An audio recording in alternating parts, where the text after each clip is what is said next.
Thank you so much for joining us for You Decide 2024. I'm Anthony Antoine alongside my colleague Jonathan Mejia. We are just 18 days away from election night, and both candidates, Vice President Kamala Harris and former President Donald Trump, are making a strong final push on the campaign trail. That's right, Anthony, and they're targeting an important group. We're talking about the undecided Latino vote. According to the Pew Research Center, the Hispanic eligible voter population is projected at 36.2 million in 2024. It's up almost 4 million from 2020. Both candidates held a town hall with Univision where they took some questions from Latino voters, and we're going to take a look at some of the questions that stood out to us at both of these town halls, and also have a panelist joining us here to give us some analysis and insights. That's right. So with us, we have Professor Eduardo Aleman. He's with the University of Houston. We also have Raed Gonzalez Olivieri with his own law firm. He's an immigration attorney. And Elsa Flores, the president of the Service Employees International Union in Texas. So empecemos de una. We're going to start right away. What would you say is the number one issue for Latino voters, and just talk about the importance of the Latino vote? I would just say the economy is going to be number one for all voters, but specifically for Latino voters who often are being left behind when it comes to good paying jobs and medical and healthcare and everything else that they need. It's the bread and butter issues for all voters, I believe. I think a big one is going to be immigration, without a doubt. And what has been happening at the border, and the Republicans have made this one of their torches for the campaign. So I think this is going to be a big one. I think the economy is number one for Hispanic voters. The inflation hit Hispanic families very hard, and I think that's one of the main issues, and particularly for Hispanic families, the economy ranks consistently as the number one topic.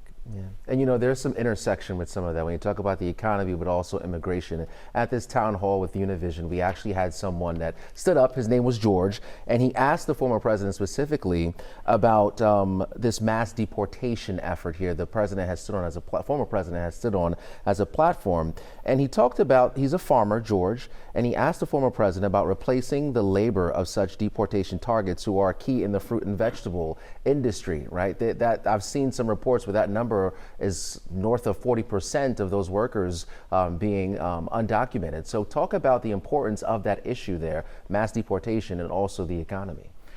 Well, President Trump has made it, once again, another one of the flags, deporting everybody from anybody that is here illegally. But at some point he refers as all foreigners have to be deported, and he doesn't clarify if legal permanent residents are to be deported too or not. But he never explains how this is going to take place. There's a couple of universities that have issued some researches that it's going to take like 20 years deporting 500 people every day to be able to get out of the country 11 million people, which I'm really sure that that number is higher at this point in time. Mass deportations, I think it's a little bit of ignorance from part of some individuals that don't understand how the law really works.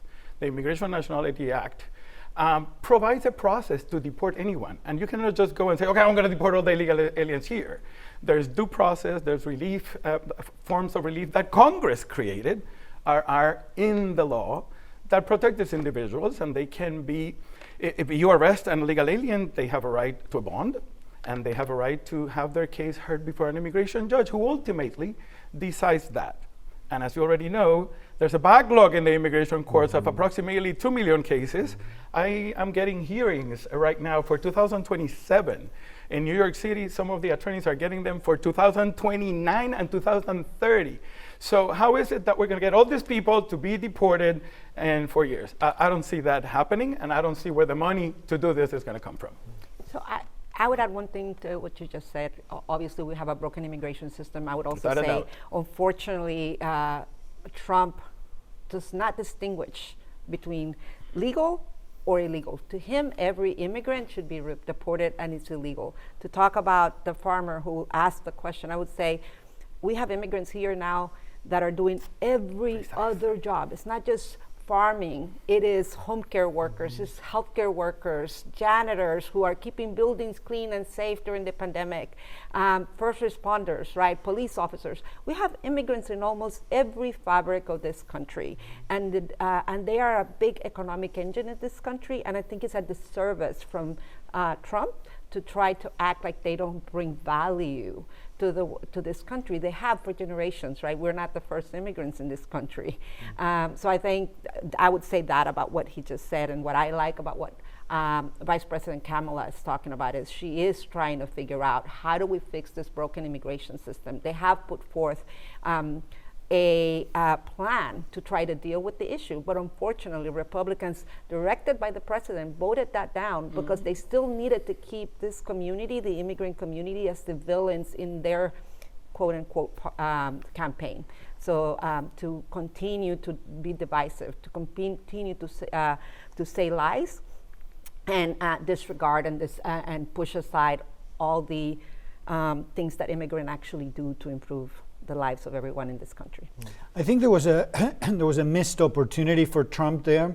He underlined legal paths to working in the United States, and then moved on to what he called illegal immigration and the problems with illegal immigration. I think the missed opportunity was to specify what those programs were and whether he expects to expand this program. We do have legal programs for people from Mexico and other Latin American countries to come and work in the, with farmers in agriculture, and these are very useful programs, legal programs where they come temporarily into the United States, and it would have been a good opportunity for him to argue that he was going to expand those legal paths of coming and working in the United States while, talking about the other issues with immigration that he's been emphasizing for so long.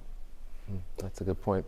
We do have a clip here we want to show you guys. We had another important question that's going viral on social media right now. This one surrounding January 6th. A Republican voter asked him this question. Let's take a listen.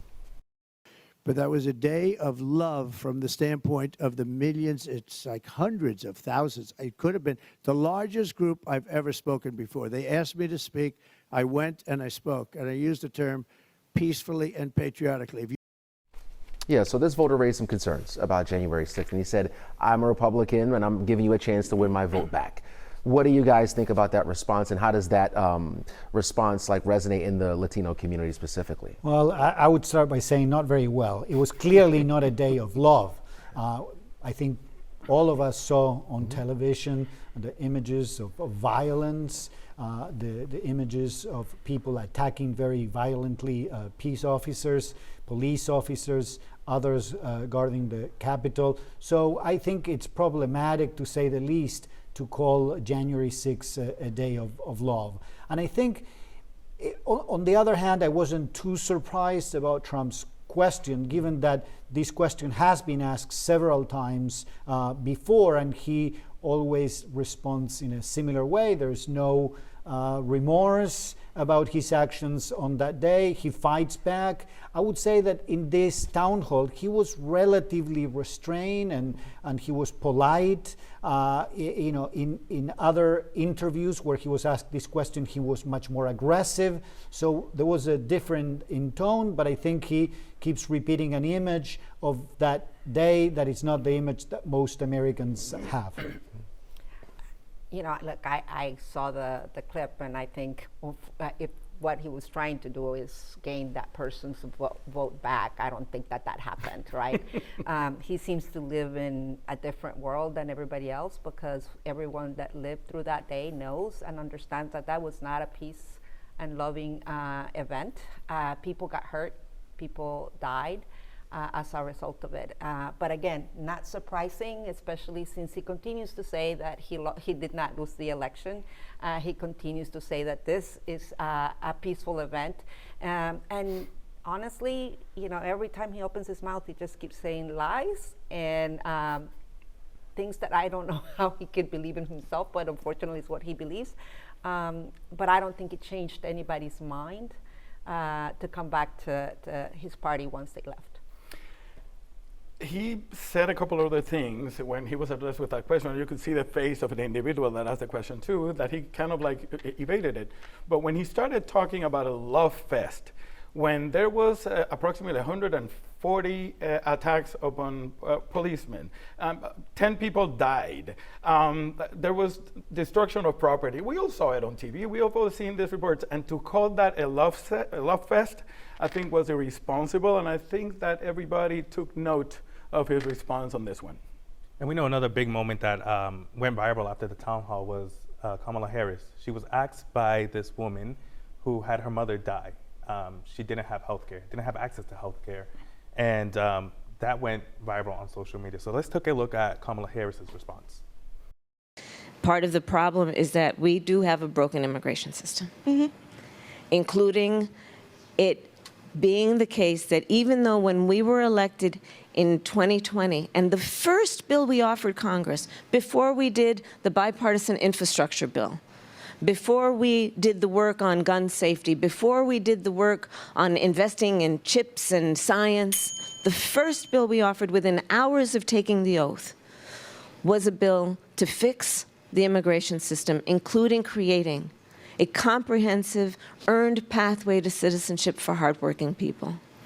And it was not taken up. And now we look at a situation where people are suffering. So the question was, what will Kamala Harris do for those who are living and dying in the shadows? Well, she has always said from the beginning, and the Biden administration as well, that they're for a comprehensive immigration reform, not just strengthening the border, but also we have to do something when there's a system that doesn't work. When you're petitioning for a brother to come to the United States and it takes 24 years for him to come to the country. When you have families separated because of a punishment in the law that you have to spend 10 years outside of the country, that is really separating families at a cost unimaginable for a lot of people. And every time that the administration tries to do something to benefit the immigrants, a Republican state sues. And they have lost most of the lawsuits in the long run, but in the meantime, that shows at least the intentions of continuing with Trump's rhetoric of, yes, we're going to deport everyone, but we have them already here. That farmer that asked that question, that says, well, most of the people that work in farms are illegal, they're already here. So you want to get them out so they can come back legally? We need to do something for those people that have been here. We have to do something for those law-abiding citizens that have been paying taxes all along, all this time that they have been in the country. These individuals that are part of your community, that server at the restaurant, that server at the hotel, that servers at everywhere in the country. And there's this hypocrisy of, no, let's get them all out, and I don't really know how the United States would survive a day without an immigrant. But the problem there is that the Democratic Party doesn't have a lot of credibility on immigration either, because if we can go back when Barack Obama was elected president and the Democrats had control of both chambers of Congress, and they had said that they were going to take up immigration and push forward an immigration reform, it didn't go anywhere. So there were some opportunities for change in immigration policy, and when the Democrats had control of both chambers and the presidency, they didn't do it. Now, afterwards, with divided government, one chamber for one party, the other one to the other, then it's very difficult to do it. We know that both parties have very different views of what immigration reform would look like, so they can blame each other for stalling. But I don't think that the Democratic Party has a lot of credibility on immigration reform either, and that's a problem. Obama at that time confronted a global economic crisis at that point when there was a change in his administration, and sadly he lost some seats and then he didn't have it. And this is what has happened to Biden at the same time. The Senate is divided 50-50 and you need 60 votes to take any law to a vote. So I think that yes, Hispanics, and I can't agree more with him, are a little cautious in the way they will make these decisions, because there have been a lot of promises in the past that have not been honored. I think I agree that the frustration is when they had an opportunity to do it, it wasn't done.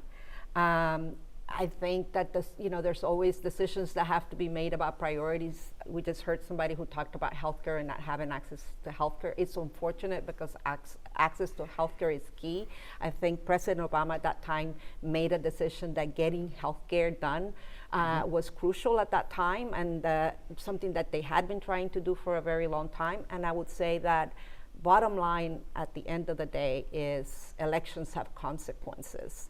And unfortunately, because of that, we didn't have the two houses and we couldn't continue. I will say, though, that with the little that he could do, we were able to get something for Dreamers. We tried to get we tried to expand as much as we could. It's something that the current administration has also tried to do, but their hands are tied. And as you said earlier, then we have states coming in and saying, no, but we don't want you to do that again, because when it comes down to it, the Republicans want to continue to have this as an issue that they can use for the presidential election. I think it's the long-term vision that they've had always, to try to continue to use us as pawns back and forth on this campaign. So. No, I think you're right. I agree. On the other hand, I would also say that the country, first of all, the Hispanic community is also divided with regards to the immigration issue. There is no consensus on how to move forward on this. And we have to admit that a very large majority of Americans put a priority not on resolving the legal situations of those that are here, but on securing the border. We may disagree with that priority. We may think that it all has to be part of some sort of comprehensive reform. But the truth is that politicians are looking at what people want. And nowadays, today, the issue of controlling the border, of securing the border, of reducing the number of people crossing the border is on top of everyone's mind. It's a very large majority. So politically, it's very difficult. And that's why we see that shift also in Kamala Harris from what she advocated, 4-8 years ago and what she's advocating now. It's updating to a reality that looks very different. And when we take a look at the bigger picture, right, we're talking about both town halls. Do you think it's effective, the message to the Latino Hispanic vote? Do you think that this serves a purpose? Will it change anything? I am not really sure about that. I don't know how to measure it either. But it was interesting to point out that Kamala, they choose their venues, and this was in Nebraska, a state that she needs. And then Trump's debate town hall was in Florida. The large majority of the people that were asking the questions were Cuban. And if you realize it, the large majority of Cubans have legal status in the United States because of the Cuban Adjustment Act.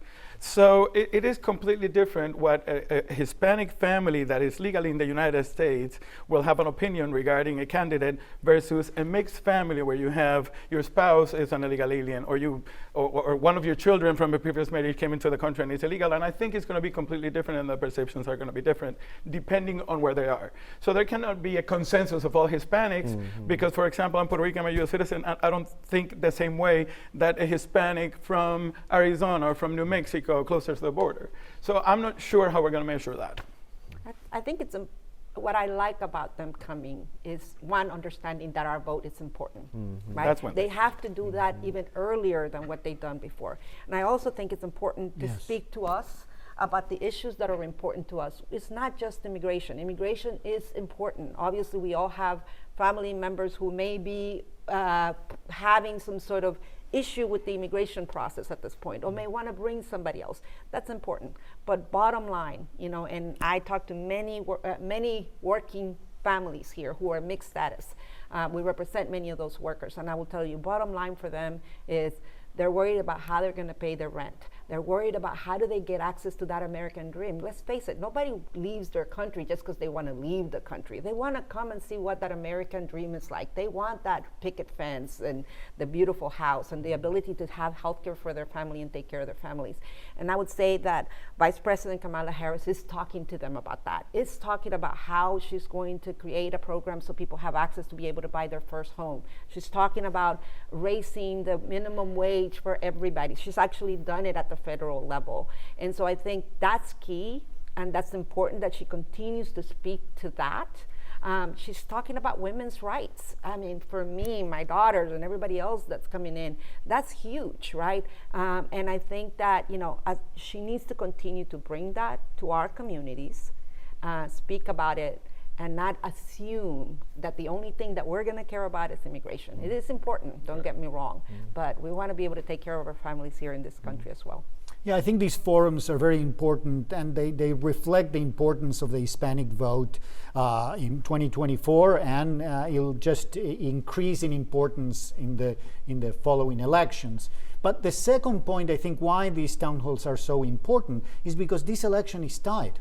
There are 6, 7 states where the opinion polls show both Harris and Trump are tied. So a very small increase on towards one candidate or the other can decide this election. So they don't need to, these town halls, these public events, these interviews that are doing in these last few weeks, they don't need to change too many votes. They just need to change enough votes to tip the election to one candidate or another. And this is a very tight race. Whoever brings more people to vote, whoever can make that final push among the undecided, which, by the way, Hispanics, about 25% of Hispanic people are undecided. So that's another reason why these forums were so important. I think that can make a huge difference given the closeness of this race. I think the Democrats already knew that Hispanics had a vote and they were important. As you may recall, Trump actually vilified Univision at the beginning because of some reports that they had when he was running for president. But what the large majority of the people that I've talked to this morning about the town hall yesterday was that there was no fact checking and that there were no follow-up questions. So Mr. Trump only talked about himself, and he kept on repeating things like, oh, the Biden administration, open borders, open border. Well, the problem is that there's no open borders. It's the law that says that anybody that is coming through any border to apply for asylum has to be allowed in. That is the law. That is the Immigration and Nationality Act. So why is he saying that there's open borders if there's not? There's a law that does this. And by repeating it, it doesn't make it true. But he continues perpetuating these lies, repeating them like this, and nobody could fact check him or ask him about it. So that's the only thing, my big complaint. Final thoughts, and we'll start down here, about the Latino vote in general, the importance of it, and what do you think you need to see from either candidate here in the last couple of days to tackle that 25% of undecided Latino voters? Yes, well, most of the voters are not undecided, but within the Hispanic community, we have a large percentage of undecided, and there's different ways of looking at it. We could say that may be good. It may be good that our community is not captured by one party. So both parties have to fight for our vote, and both parties have to put forward proposals that are important to Hispanic voters. So that may be some, if there is a silver lining there, maybe that they're really paying more attention to us. And that is also reflected in the Hispanic community, having certain divisions within our own community that reflects divisions that are that are also present in the community at large, such as a division between men and women in the intention to vote, between young and old. So we're becoming more like the rest of the country, and that may also be good. You want to go first? Go ahead. The right to vote is one of the most important rights as a U.S. citizen. And many Hispanics believe sometimes that becoming citizens is abandoning your country and so forth. And on the contrary, it's a matter of education and how important it is. And you vote for yourself and for those who can't vote. So I really, really hope that the Hispanics that are listening and are watching us today realize the importance of voting and coming out to vote. And even if in your state or in your county, your candidate is not going to win, but that number is counted, and it will reflect a pattern. And as you can see, the Hispanic vote has been increasingly growing through the years, and we expect it to continue, but we need to manifest ourselves and vote. I think what I would like to see from both candidates, right, when I look at the way Trump tries to get my vote, right, it's by making me feel guilty, by saying we're crazy, by saying all kinds of ridiculous things because we will not vote for him. He puts us all in a community and says, if this community does not vote for me, they're this, right? What I like about Vice President Kamala Harris, and I would like her to continue to do that, is she understands that she has to earn every single vote. And I think it's important that she continues to do events like what she did right now, answer the tough questions because she has the right answers. She can talk about policy. She can talk about her. She can talk about what she's done up till now, and she can talk about what she's willing to do in a very clear, concise manner, without having to make up any story. So I think she needs to continue to do that and do it to the very end, because this is a very, very close election. And I think that we cannot take anything for granted, and we cannot leave anyone behind. And so if there's still one person that is undecided out there that needs to figure out the answer that they need in order to make that decision, ask it now and get your answer. Do your research to make sure that you can be out there, because the most important thing is for us to do what we need to do, which is go out there to vote. Yeah, that's a perfect place for us to end. Again, November 5th is Election Day. Remember, it's your vote, es tu voto, it's your voice, es tu voz. You decide, tú decides.